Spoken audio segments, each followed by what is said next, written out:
Kalau hidup kita sempit, sulit, susah, payah, jelimet, ribet, sesungguhnya Allah mau sujud kita lebih lama. Subhanarabbiyal a'la wa bihamdi. Doa kita lebih khusyuk, hati kita lebih ta'zim, lisan kita lebih, pikiran kita lebih. Itulah yang saya rasakan. Itulah yang saya rasakan dalam hidup saya. Kalau ujian saya berat, bangun malam itu nikmat sekali. Sujud itu enak sekali.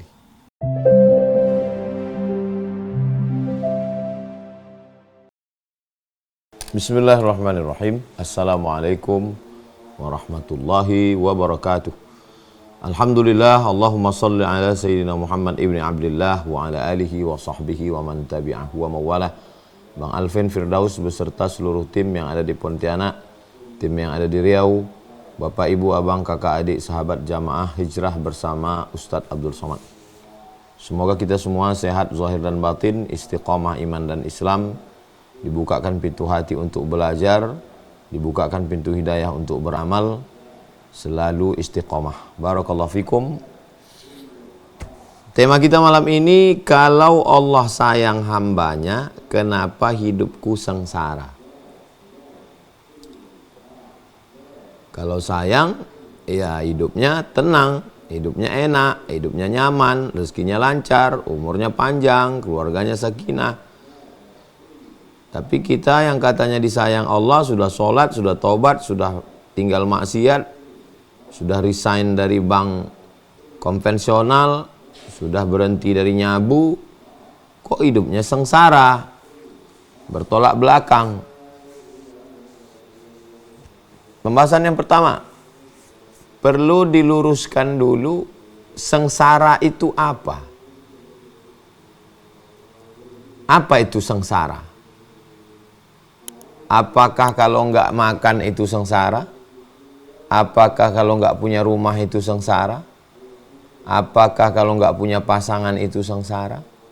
Apakah kalau rugi itu sengsara? Apakah kalau resign nggak ada kerja itu sengsara? Kita luruskan dulu pandangan kita tentang apa itu sengsara. Sengsara menurut Imam Al-Hasan Al-Basri dari kalangan tabi'in, orang yang berjumpa dengan Nabi namanya sahabat Nabi, Abu Bakar, Umar, Utsman, Ali, Thalhah, Zubair, Aisyah, Abdullah bin Abbas. Orang yang bertemu dengan sahabat namanya tabi'in. Di antara tabi'in yang senior, yang masyhur namanya Al-Imam Al-Hasan Al-Basri. Tempat tinggalnya di Basrah, Irak. Kata Imam Al-Hasan Al-Basri, orang yang sengsara itu 4. Pertama, hatinya keras. Yang kedua, air matanya kering, susah nangis. Yang ketiga, panjang angan-angan ini itu begini begono. Yang keempat, ambisi dunianya kuat. Itulah orang yang sengsara. Oke?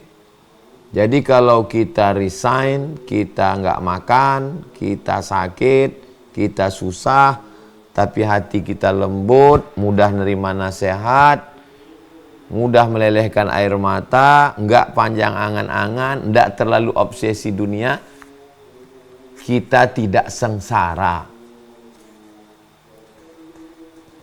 Semua orang di dunia mengatakan sampean sengsara, kamu sengsara. Kata Allah, saya tidak sengsara. Saya mau mengajak kita keluar dari kotak sempit yang membagi manusia 2. Kalau tempat tidurnya sutra, bahagia. Kalau tempat tidurnya pelepah korma, sengsara.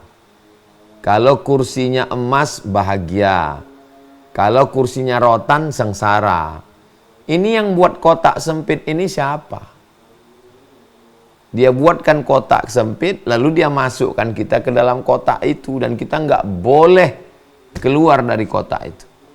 Ini yang buat ini setan dan antek-anteknya. Kalau kotak setan ini kita perturutkan, yang tidurnya di pelepah korma Nabi Muhammad SAW, yang tidurnya di alaskan sutra Abu Lahab, Abu Jahal, yang kursinya dari kayu Nabi Musa, yang kursinya dari emas Karun. Jadi kalau begitu yang sengsara itu Nabi Musa, yang sengsara itu Nabi Isa, yang sengsara Nabi Muhammad, yang bahagia itu Karun, Fir'aun, Namrus, Herodes. Kan sesat kita itu jadinya. Tolong kita keluar dari kotak-kotak yang dibuat oleh manusia. Al-Quran, Nabi, Islam datang membebaskan kita dari ikatan-ikatan yang dibuat oleh manusia. Tidak ada manusia yang lepas dari ikatan.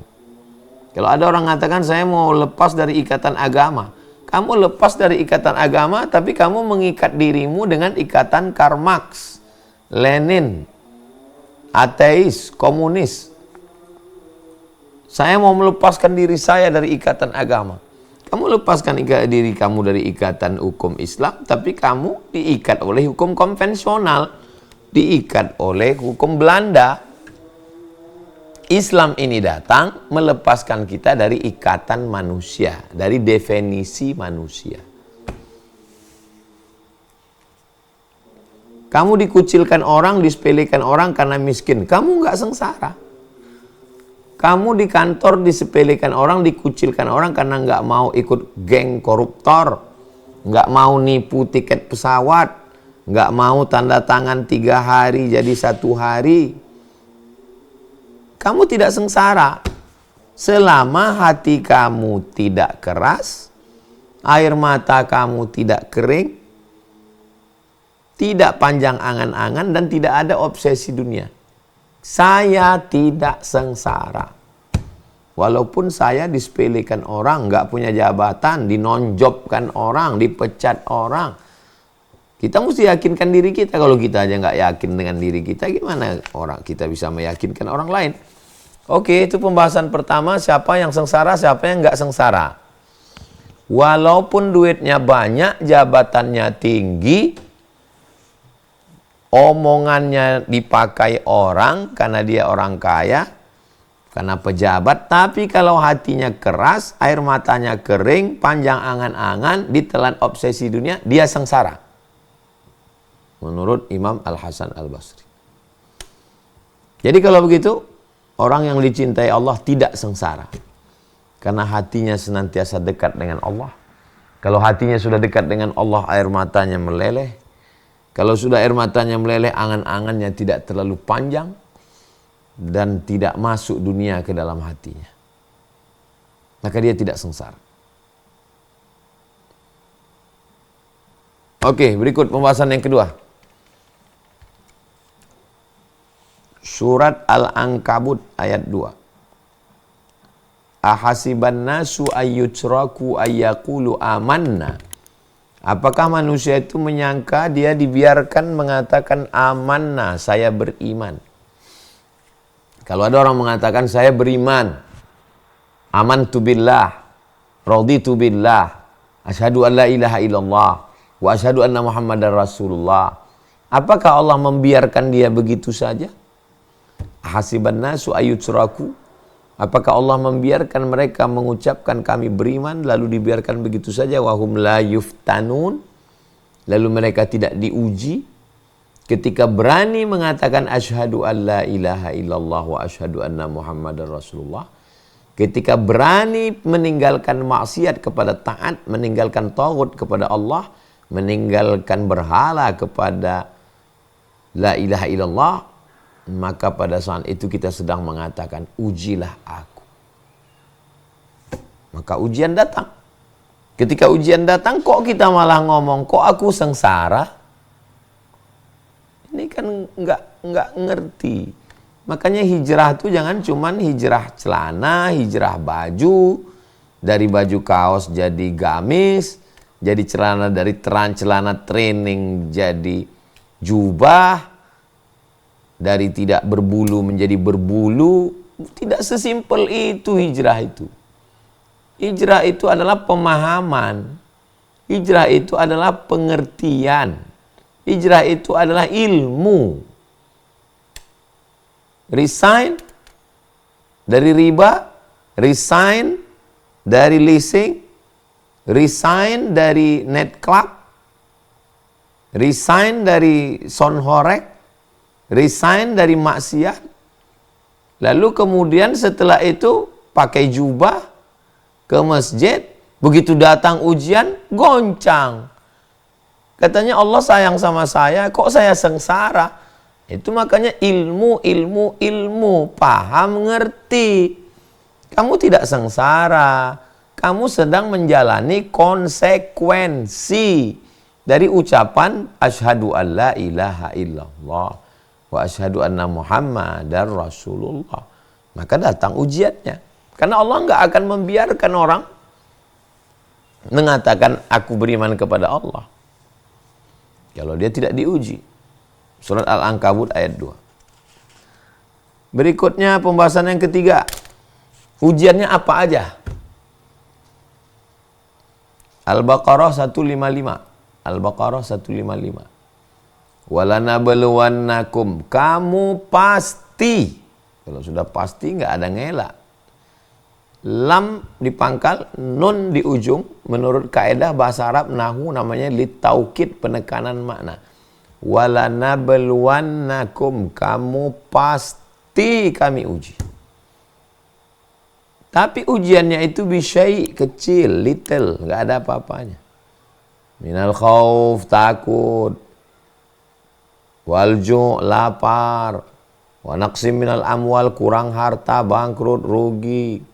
Wal anfus, kurang diri, mati, sakit. Wal thamarat, kurang buah-buahan, paceklik, kering, kemarau, wereng, asap, kebakaran. Wa basyiris sabirin, berikan kabar gembira pada orang yang sabar. Siapa itu? Alladzina idza asabathum musibah qalu inna lillahi wa inna ilaihi raji'un.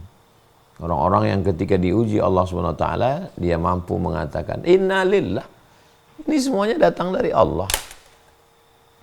Sakit, melarat, rugi, uang dilarikan orang, keluarga cerai-berai, hancur berkeping perasaan, disepelekan orang, disantet orang. Inna lillah. Semuanya datang dari Allah. Wa inna ilaihi raji'un, akan kembali kepada Allah. Saya tidak sengsara. Malah dengan adanya ini hati saya jadi lembut. Dengan adanya ini saya jadi zikir ingat Allah. Dengan adanya ini saya jadi dekat dengan Allah. Dengan adanya ini saya jadi sholat berjamaah. Dengan adanya ini saya jadi banyak ngapal surat-surat pendek. Kalau tidak begini saya lupa. Yakin bahwa ini adalah bentuk cinta Allah Subhanahu wa taala. Allah mengatakan pasti. Berikutnya yang keempat.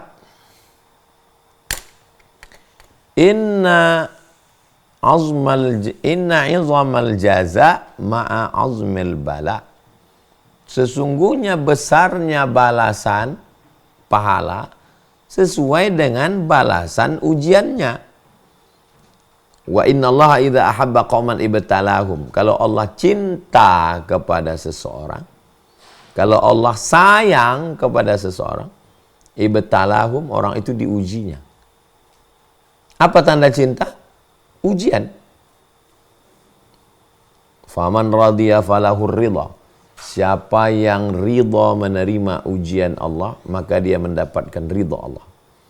Wa man sakhita falahu sukhtu. Siapa yang murka terhadap ujian Allah, maka dia mendapatkan murka Allah. Hadisnya ada dalam Sunan At-Tirmidzi, hadis sahih.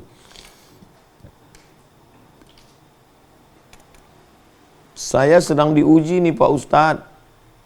Gara-gara saya resign, gara-gara saya meninggalkan riba, gara-gara saya hijrah, istri saya nggak suka sama saya, katanya saya nggak maco lagi, katanya saya nggak ganteng lagi. Akhirnya dia lari, anak-anak dibawa, uang-uang dulu juga, rekening nama dia habis dibawa, saya nggak dihormati orang. Kalau Allah sayang sama saya, kok hidup saya sengsara? Berarti hijrahnya belum karena ilmu. Kalau dia paham karena ilmu, dia paham bahwa besarnya ujian sesuai dengan besarnya balasan. Kalau Allah cinta, berarti Allah uji. Kalau lulus, berarti dapat ridha Allah. Simple aja. Besarnya balasan sesuai besarnya ujian. Kalau Allah cinta, Allah kasih ujian. Lulus ujian, dapat ridho Allah. Pahami 6 poin ini, insya Allah. Ngerti, setelah ngerti, masuk ke hati, dia memberikan kekuatan. Yang kelima, asyadun nasi balaan. Orang yang paling kuat ujian hidupnya, al-anbiya, nabi-nabi. Setelah nabi-nabi, summal amsal fal amsal. Nabi-nabi, wali-wali, orang-orang soleh, terus ke bawah. Kadar iman 100, VVIP, 75 VIP, undangan biasa. Jadi ketika ujian itu datang, silih berganti, pukulan bertubi-tubi dari kanan dan kiri, kawan jadi lawan, musuh bertambah parah, cacian dan sumpah serapah. Paham bahwa ya memang begitulah. Ini bukan sesuatu yang baru. Kenapa terkaget-kaget? Kok kaget? Ini bukan sesuatu yang baru. Ini kan cerita lama. Hadisnya ada dalam Sunan Ibni Majah. 6. Yang paling kuat nabi-nabi. Di antara nabi-nabi itu diangkat jadi rasul-rasul. Di antara rasul-rasul itu diangkat ulul azmi. Di antara ulul azmi, kalau dipiramidkan, paling bawah manusia biasa, wali-wali, nabi-nabi, rasul-rasul, ulul azmi. Di antara ulul azmi ini, yang 5 orang ini, Nabi Ibrahim alaihissalam. Cobalah lihat Nabi Ibrahim. Pembahasan ke-6, Nabi Ibrahim. Gimana Nabi Ibrahim? Berhadapan dengan Azar ayah kandung. Berhadapan dengan penyembah bintang gemintang, matahari dan bulan. Berhadapan dengan penyembah berhala. Berhadapan dengan Namrus. Dibakar. Berhadapan dengan penguasa yang suka ngambil istri orang. Lolos bersama Sarah melewati Babilonia menuju Palestina. Berhadapan dengan doa Rabbi habli minas solihin, 86 tahun gak punya anak. Berhadapan dengan 2 perempuan, pertama Sarah, yang kedua Hajar. Berhadapan dengan ujian lahir anak mesti diasingkan dari Palestina ke Makkah Al-Mukarramah. Berhadapan dengan ujian setelah anak lahir disembelih. Kalau Allah sayang sama Ibrahim, kok Ibrahim sengsara? Berarti kitanya yang nggak ngerti, kitanya salah paham. Nabi Ibrahim tidak sengsara. Siapa bilang Nabi Ibrahim sengsara? Nabi Ibrahim itu Khalilullah, dia kekasih Allah. Dia tidak sengsara. Kita yang salah kacamata. Kalau kacamatanya hitam, orang Cina pun nampak hitam. Orang Afrika tetap hitam. Dia salah kacamata. Salah kita mandang. Makanya sebelum memandang kacamatanya betulkan dulu. Memandang dunia ini dengan kacamata Islam. Dengan cara pandang Islam. Itu Nabi Ibrahim alaihissalam. Siapa lagi? 7. Nabi Musa. Belum lahir sudah kena razia Fir'aun, semua bayi-bayi disembelih. Setelah lahir dihanyutkan ke sungai Nil, pisah dengan ibu, nangis gak bisa nyusu. Masih baby, masih bayi, sudah disuruh milih antara api dengan kue roti. Salah pilih, mau disembelih Fir'aun. Besar di rumah sarang Fir'aun. Setelah remaja memilih meninju orang yang kelahi, rupanya yang ditinju rakyat kelas VIP. Akhirnya terusir dari istana Fir'aun. Tinggal di bawah pohon kayu, nggak ada rumah, nggak ada keluarga, sebatang kara. Akhirnya dibawa kepada Syuaib. Mengembala kambing Syuaib 8 tahun disempurnakan jadi 10 tahun. 10 tahun ngembala kambing. Lolos dari ujian ngembala kambing menghadapi Fir'aun. Fir'aun selesai tenggelam di Laut Merah menghadapi Bani Israel. Bani Israel minta Tuhan yang kelihatan. Bani Israel minta diturunkan dari langit wa fumiha bawang putih, wa adasiha kacang adas, wa basoliha bawang merah. Padahal sudah dikasih manna wa salwa, dikasih awan yang menaungi. Naik Nabi Ibrahim, Nabi Musa ke atas bukit Tursina, ditinggalkan Bani Israel di bawah bersama Harun. Turun-turun malah mereka nyembah lembu Samiri. Ninggal di gurun pasir Nabi Musa alaihissalam. Perjalanan dilanjutkan oleh Yusha bin Nun, murid dari Nabi Musa alaihissalam. Sengsarakah Nabi Musa? Enggak. Tapi bagi orang yang mindsetnya bengkok, sungsang, kok sengsara banget ya hidupnya ya. Justru yang enak, nyaman itu hidupnya Fir'aun. Jadi kalau gitu yang diridhoi Allah Fir'aun. Islam ini datang meluruskan pikiran kita. Ihdinas siratal mustaqim. Sebelum baca Quran itu a'udzubillah. Aku berlindung kepada Allah dari bisikan setan. Jangan sampai Qur'annya benar tapi pahamnya bengkok.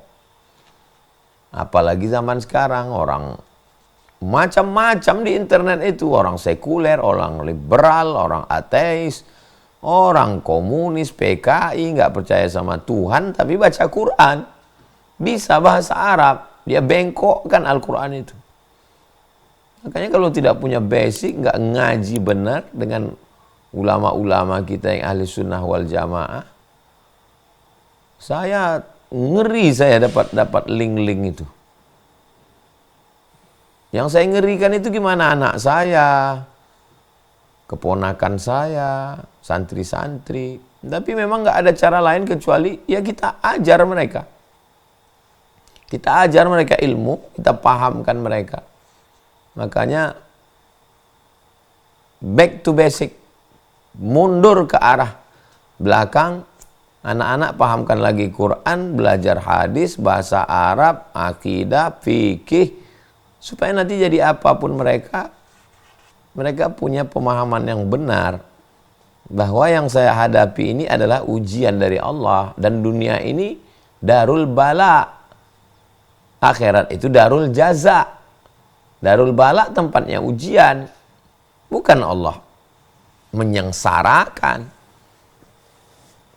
Tapi nanti di akhirat baru kita dapat namanya darul jaza. 8 Nabi Muhammad SAW. 2 bulan dalam kandungan meninggal ayah. 6 tahun lagi sayang-sayangnya ditinggal ibu. Diasuh oleh paman yang sangat miskin, susah, namanya Abu Thalib. Istrinya Aminah, istrinya Fatimah. Meninggal Fatimah. Oh Fatimah, kata Nabi, ketika engkau punya kain satu, engkau berikan ke aku. Nabi yang menggali kubur Fatimah itu dan dia yang masuk ke dalam. Dia yang mendoakan. Dan anak dia sendiri dia kasih nama Fatimah. Saking sayangnya dia dengan ibunya itu. Istri Abu Thalib. Makamnya di Baqi paling pinggir sebelah kiri kalau kita masuk. Istimewa makam dia ada tembok agak setinggi lutut. Persis di tepi pagar sebelah kiri kalau kita masuk pintu. Nabi masuk ke dalam mendoakan di dalam kuburnya itu. Diriwayatkan dalam kitab Al-Mu'jam Al-Kabir karya Imam At-Tabrani. Saking sayangnya Nabi. Dan dia nggak punya ibu. Ibunya ya istri Abu Thalib itu ibunya. Dan Abu Thalib meninggal dalam keadaan tidak bersyahadat.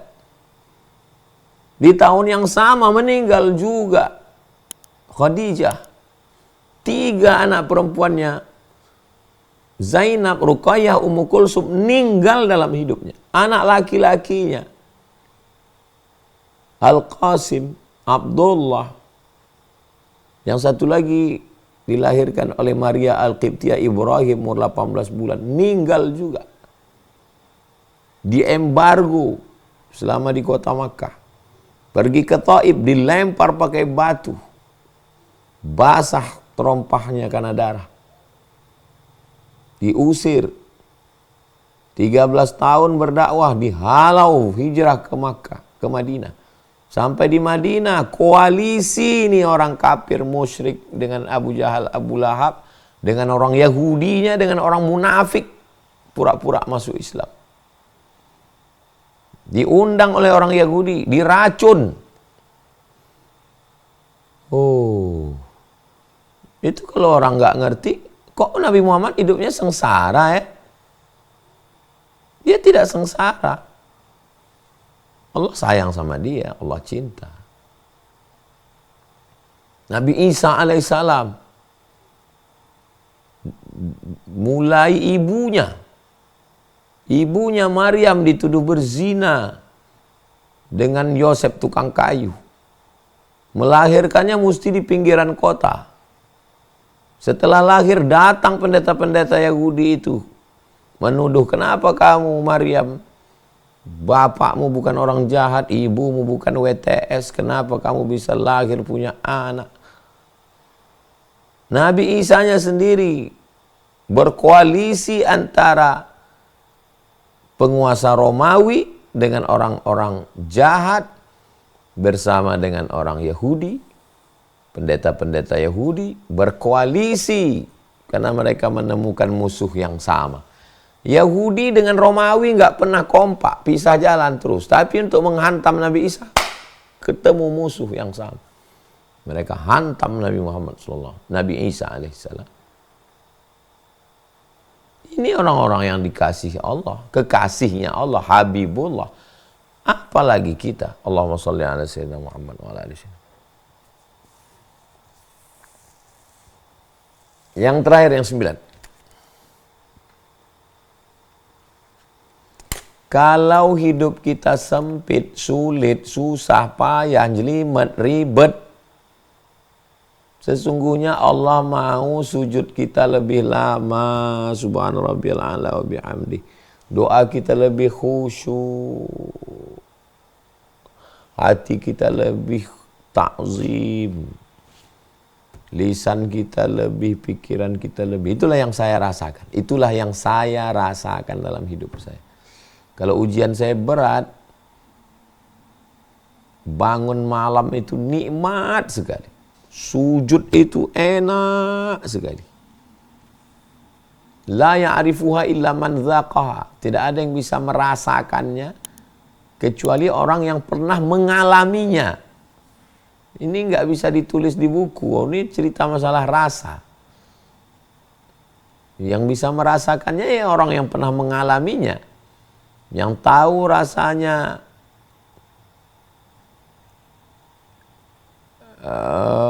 buah zaitun, iya orang yang pernah makan zaitun. Kayak nggak pernah makan buah zaitun, gimana kita mau menceritakannya, orang dia rasa.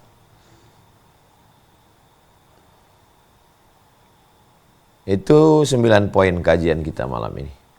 Allah cuma ingin kita lebih khusyuk. Allah cuma ingin kita menangis tengah malam. Allah cuma ingin kita berdoa hanya sama Dia.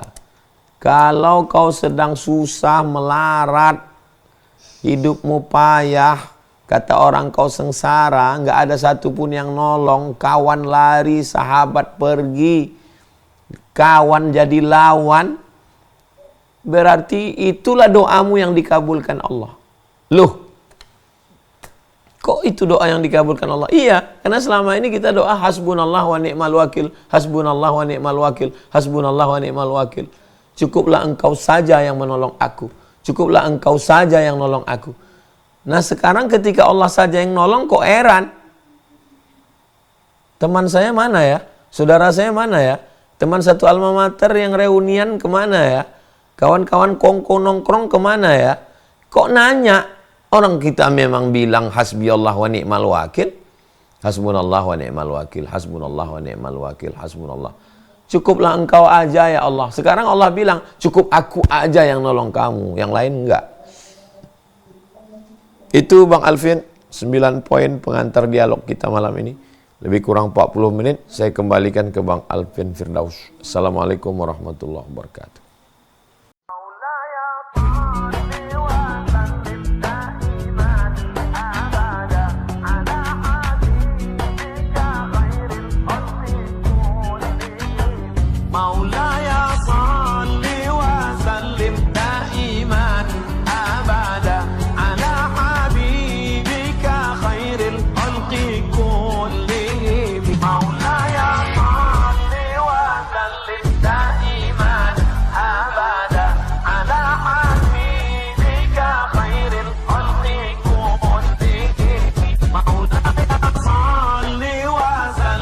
دائما أبدا على حبيبك خير الخلق كلهم.